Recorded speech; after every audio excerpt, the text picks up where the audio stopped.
Anthony lifted his goggles from his eyes. He watched the man working at the nearest conveyor belt. Anthony had never bothered to learn the man's name, despite working with him for almost 3 years. It just wasn't something you did at the factory. Work-related accidents were all too common to really build up a rapport, and if you weren't one of those who suffered from a lethal accident or among the few that would simply throw themselves in the machinery, there was the ever-present threat of simply disappearing. Yet, after 3 years, Anthony was still alive, and still working in the factory instead of off fighting Nazis. He had lost most of his left hand at some point. He couldn't entirely remember when or how, as the lengths of the shifts caused anyone's sense of time to dilate somewhat, but he was still employed, and so was the man at the nearest conveyor belt. Unlike most employees, the man was unharmed, despite his length of employment. Anthony wasn't really sure how that was possible, but apparently he had found a way. The man was stamping the factory's mark onto a series of circular tin containers that looked like they were already coated in rust. He brought the lever down, and the factory brought down one of its many arms and embossed the bottom of the little tin. Then the belt whirred briefly, and a new tin sat before the man.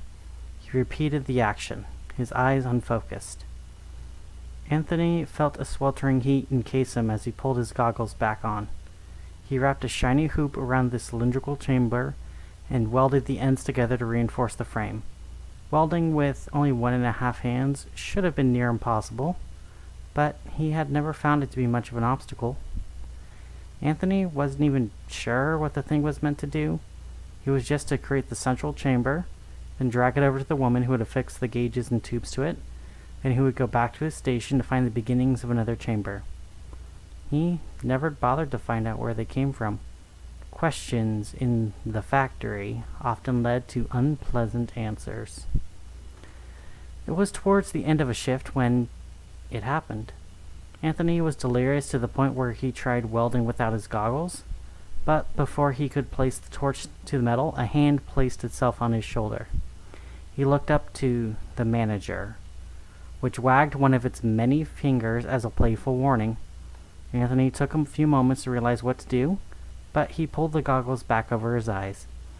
He was sure his eyes would begin boiling, but he knew the manager would reprimand him with much worse.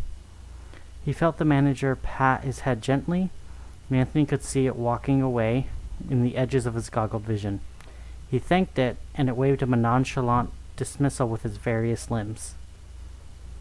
Anthony was about to start welding properly when he noticed the man at the conveyor belt was acting strangely. A grin covered the man's face. Anthony discounted it as his exhausted mind. No one smiled at the factory. But the man bent down and rummaged through his bag and came back with 2 small toy robots. They didn't resemble something of factory make. They were too shiny, too new-looking. He placed one on the console and seemed to whisper mad nothings to it before carrying the robot's twin after the retreating manager, leaving his bag open. The little toy on the console turned to face the conveyor belt and yanked on the lever, but nothing happened. The man didn't notice in his rush after his superior. The manager turned around when it heard running footsteps. Work, momentarily, halted as everyone watched the proceedings. Nothing like this has ever happened before, at least not during their shifts. The manager watched the man approach and took the toy when it was offered. It examined the device, turning it over time and again, and it gestured to the man, who nodded and claimed to have created the little marvel, and many others just like it. The manager held the toy in its appendages as it held it up to the man's eye level. Anthony grimaced when the metal crumbled helplessly in the manager's grip. The man looked like he had been shot. He lifted his cupped hands, and the manager dropped the little ball of scrap into his hands. And with a swift motion, the manager brought down an arm, removing both the man's hands. They and the former robot hit the ground with a wet clang. The manager took note of the abandoned conveyor belt and glided over to it. The man scooped up his hands and cradled the wreckage against him. He followed the manager back to his workstation. It swept up the robot standing at the console and set it atop the waiting tin. The man called out in terror.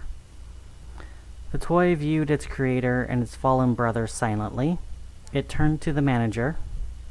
The manager wrapped a tendril around the lever, and the man fell to his knees before his superior, but was ignored.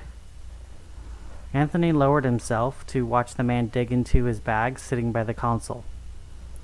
The man brought out a small tube that reminded Anthony of toothpaste, holding it in it as if his arms were chopsticks. The man chewed off one end and bit the tube, squirting something yellow-green onto the stumps he called wrists.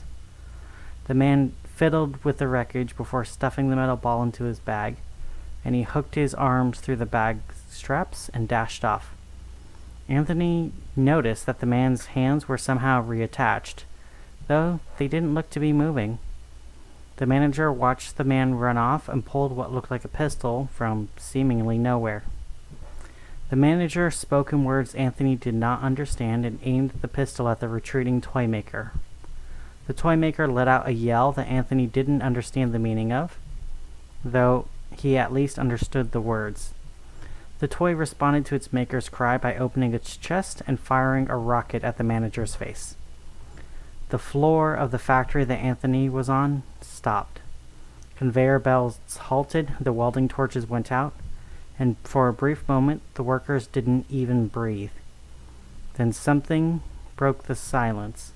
A single sentence spoken in a teeny voice, no doubt meant for the dying manager. Do not intimidate the working man.